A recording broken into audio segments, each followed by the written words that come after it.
Is it okay to put the, should I just leave the harnesses and sit against them? Yeah, that's what I do. I just spread them apart. I highly recommend going forward, you guys put on your harnesses. If you don't have harnesses, I highly recommend putting them on.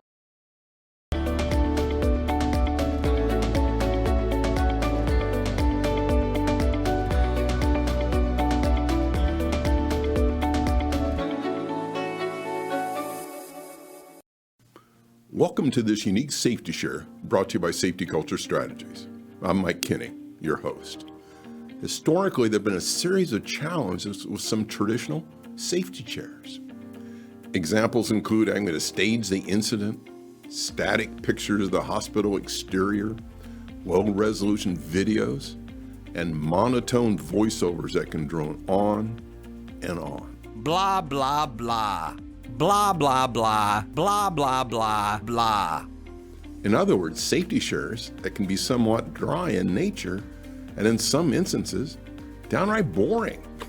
In turn, we should not be surprised that so many of them do not resonate with viewers. With this perspective, I'm offering the following safety share. This video captures a vehicular accident in real time with multiple camera views and is professionally produced. Of even greater importance, the passenger involved in the accident is very candid about what he could have done to prevent same. In other words, he was more than willing to own his errors. Although a few scenes may be a little disturbing for some viewers, the goal of this safety share is to provide an approach that can resonate across any organization. By way of introduction, the video was filmed by Autotopia LA, a premier automotive storage and concierge facility in Los Angeles, California. They also have a YouTube channel hosted by Mr. Sean Davis, where they post videos of amazing automobiles. Their goal is to entertain by sharing the automotive experience with their viewers. The following video focuses on a series of events leading up to the accident, along with commentary by Mr. Davis. A lot of viewers appreciate my passion for all things automotive, and I'm a true hot rodder at heart. For those who may not be aware, having your car featured on the Autotopia LA YouTube channel is a really big deal. Candidly, you can see the enthusiasm on Russ's face, and he's obviously very excited to be on Sean's show. Like any other day, we went down to our buddy Dean's SoCal Classic Car Storage to shoot a video. It was our first time seeing this car or meeting the owner, Russ, and when he showed up, it was a knockout car. 64 Mercury Comet, beautiful metal work on this car, hundreds of thousands of dollars spent building a 1,300 horsepower blown, gorgeous Mercury Comet. Russ has undoubtedly looked forward to the filming for weeks and couldn't wait to share the show with his friends. Unfortunately, this same excitement can contribute to panic when having to respond to an event. So we take off down the road, nice wide road, right? You got 3 lanes on each side, really nice for cruising along, catching our rolling shots. We drive, give or take, it's about 1.5 miles, 2 miles max from where we started to where we do our turnaround. And as we pull into this area to turn around, we just start to drive and I tell Russ, man, I smell a lot of brakes right now. He says, yeah, I've been having to ride them.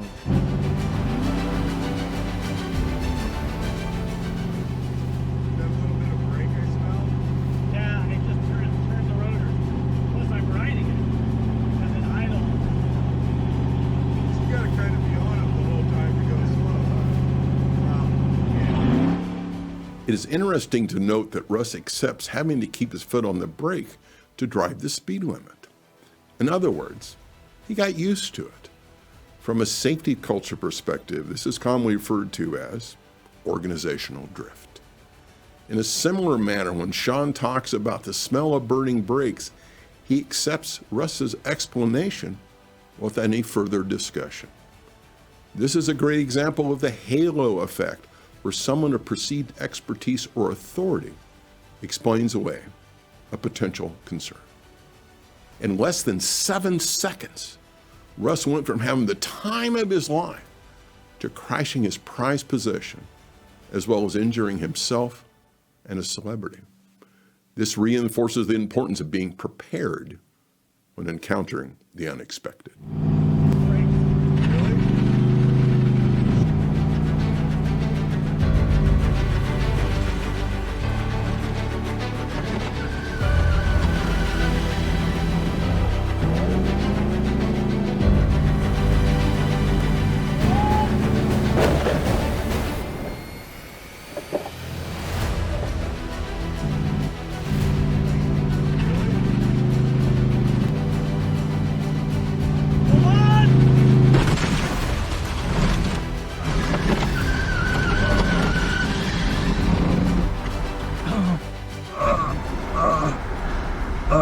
I have nowhere to go.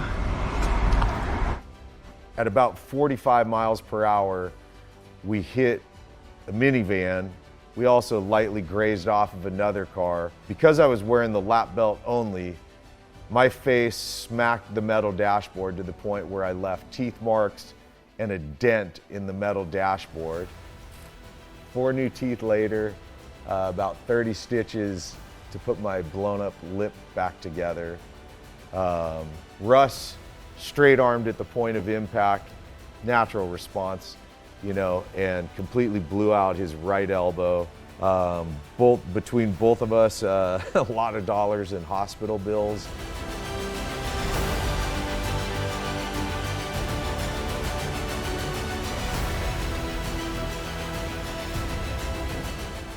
By the way, in a follow-up video, Sean apologized for not addressing the status of the minivan driver, who thankfully was not injured.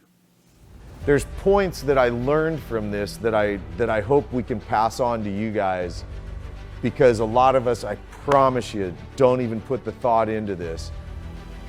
If your car doesn't have harnesses, put them on there, man.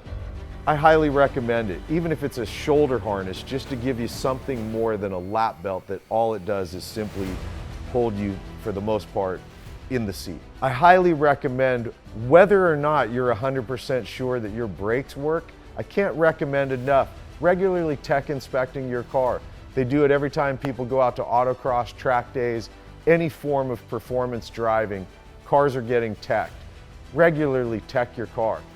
Even if you're not a mechanic like me, take it to the guy that built your car. Take it to one of your buddies. Get your car tech inspected. I highly recommend it. Another thing I recommend, it's a rare thing to see on a custom muscle car, is a handbrake. I can't recommend enough. Yeah, it doesn't look as cool on your center console, no question about it. A nice little button for a hydraulic e-brake.